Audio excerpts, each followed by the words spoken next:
ایسی تاخیر و تمہید کے پروگرام کو ایک دوسری فضا میں لے کر چلتا ہوں، وہ فضا فن کتابت ہے، جس کے بارے میں شاعر نے یوں کہا ہے: کتابت وجد میں آئے تو ہتھیار بن جائے، کتابت وجد میں آئے تو ہتھیار بن جائے، کبھی نیزہ کبھی خنجر کبھی تلوار بن جائے۔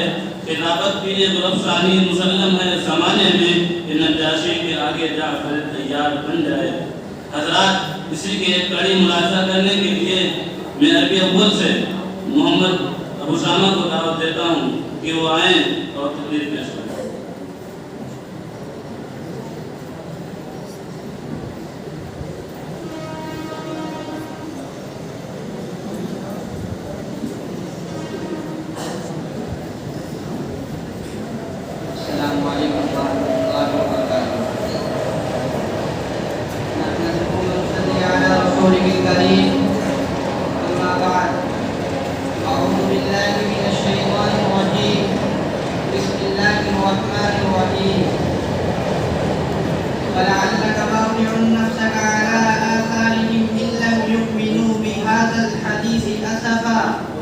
وقال عليه الصلاة والسلام: خففت بالله وما يخاف أحد ولقد أوتيت في سبيل الله وما يؤذى أحد الحديث، أو كما قال عليه الصلاة والسلام۔ سورت فرعونیہ شکل نفاق سامری، سورت فرعونیہ شکل نفاق سامری، گردش دورہ در پیغمبری تک آئے گی۔ محترم سامعین اور صدر محترم، آج میں آپ لوگوں کے سامنے اس جلیل القدر، عظیم المرتبت اور رفیع الشان ہستی کے تذکرے کی سعادت حاصل کر رہا ہوں، جو اگر ایک طرف تاریخ انسانی کا سب سے بڑا ہمدرد، سب سے بڑا غمخوار، سب سے عظیم محسن ہے، تو دوسری طرف تاریخ ظلم و جور اور جبر و تشدد کا سب سے زیادہ ستم زدہ، سب سے زیادہ مظلوم و مکروہ بھی ہے۔ ہاں، آج میں اس محسن اعظم کی داستان دل خراش اور قصہ دل نواز سناؤں گا۔ حضرات، آپ کو اچھی طرح معلوم ہے کہ 6 صدی عیسوی میں عالم انسانیت سسک رہا تھا، گلشن ارض ماتم کدا بنا ہوا تھا، فضائے کائنات پر ظلم و عدوان کی تیر و تار گھٹاؤں کی حکمرانی تھی، ہر سمت نفرتوں کے شعلے بھڑک رہے تھے، کمزوروں پر ظلم و ستم کے پہاڑ توڑے جا رہے تھے، معصوم بچیوں کو زندہ درگور کیا جا رہا تھا، مظلوم عورتوں کو جانوروں سے بھی بدتر سمجھا جا رہا تھا، غرض کہ انسان وحشی اور درندہ بن چکا تھا اور انسانیت تباہی و بربادی کے آخری نشان تک پہنچ چکی تھی کہ اچانک رحمت خداوندی جوش میں آئی اور عرب کے سطح ہوئے صحرا میں اس نبی امی کا ظہور ہوا جو سارے جہاں کا درد اپنے دل میں سمیٹے ہوئے تھا، جو خنجر چلے کسی پہ تڑپتے ہیں ہم امیر کا حقیقی مصداق تھا، جو مظلوموں کا مددگار، یتیموں کا والی، غلاموں کا مولا تھا۔ چنانچہ اس ذات مقدس نے ان تمام ظلم و ستم کے خلاف عالم بغاوت بلند کیا، مظلوموں کو صحیح راہ دکھانے کی کوشش کی، انہیں ضلالت کے اندھیروں سے نکال کر ہدایت کی روشنی میں لا کھڑا کیا، زنجیر غلامی میں جکڑے ہوئے انسانوں کو آزادی کی فضا بخشی، معصوم کلیوں کو مسکرانے کا حق عطا کیا، عورتوں کو سماج میں باعزت مقام دیا، بگڑے ہوئے معاشرے کی اصلاح کی اور تڑپتی ہوئی انسانیت کی غمخواری کی۔ حضرات، ایسی عظیم ہستی، ایسی مقدس ہستی، ایسی پاکیزہ ہستی تو اس قابل تھی کہ اسے سینے سے لگایا جاتا، اسے پردوں پہ بٹھایا جاتا، اس کے پاکیزہ جذبات کا احترام کیا جاتا، اس کے مقدس پیغام کو سمجھا جاتا، اس کی بے چینی اور تڑپ کو محسوس کیا جاتا۔ مگر افسوس، اگر آج مجھ سے یہ سوال کیا جائے کہ بتاؤ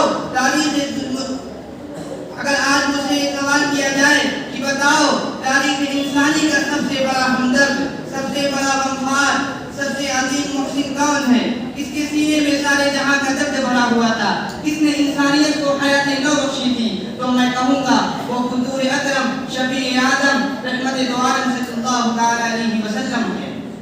اور اگر مجھ سے یہ سوال کیا جائے کہ بتاؤ تاریخ کی ظلم و جور اور جبر و تشدد کا سب سے زیادہ مظلوم و مکروہ کون تھا؟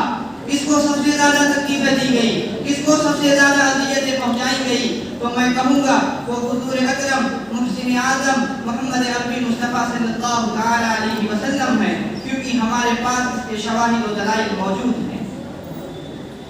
محترم دوستو، کیا تاریخ انسانی کی عجیب ستم ظریفی نہیں ہے؟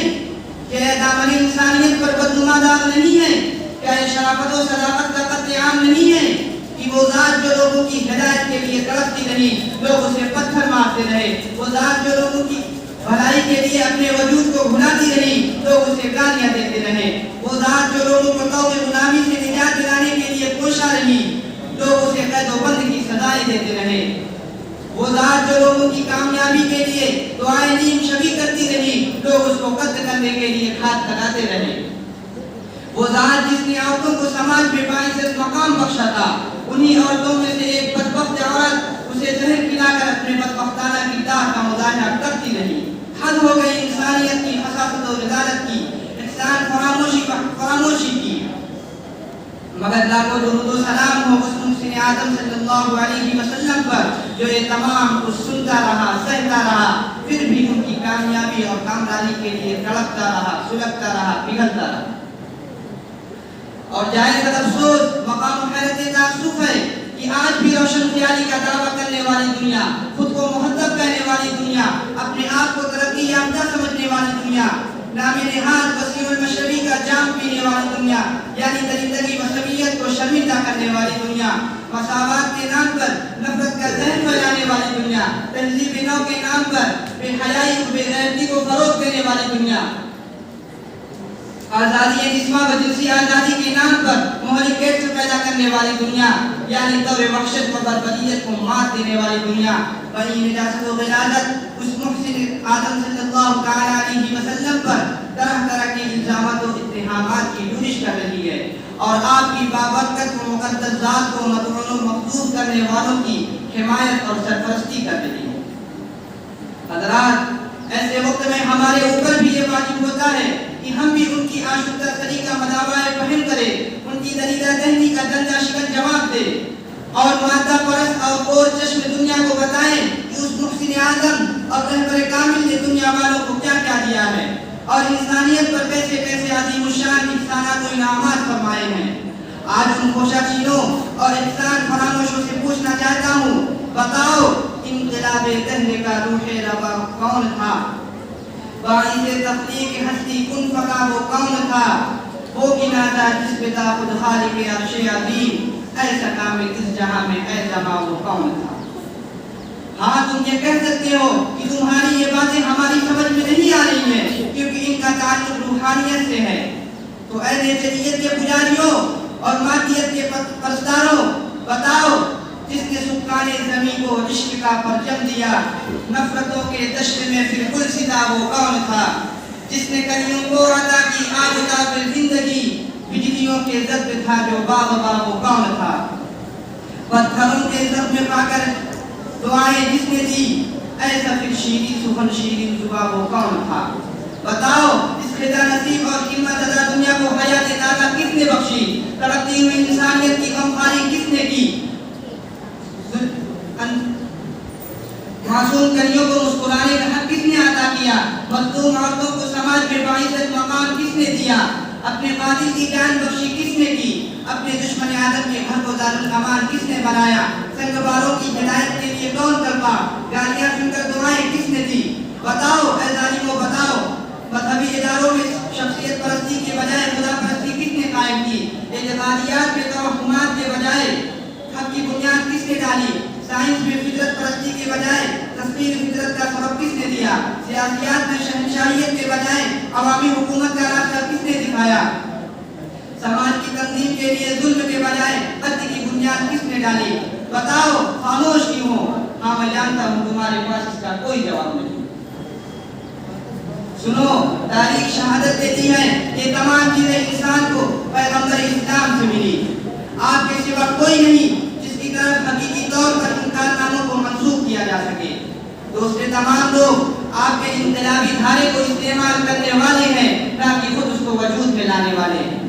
اور اے لوگوں، مجھے یقین کامل اور اعتقاد محکم ہے جب تعصب کی آندھیوں کا اٹھے گا، بغض و عداوت کے شعلے ٹھنڈے ہوں گے، انسانیت کو اپنے محسن کی تلاش ہوگی۔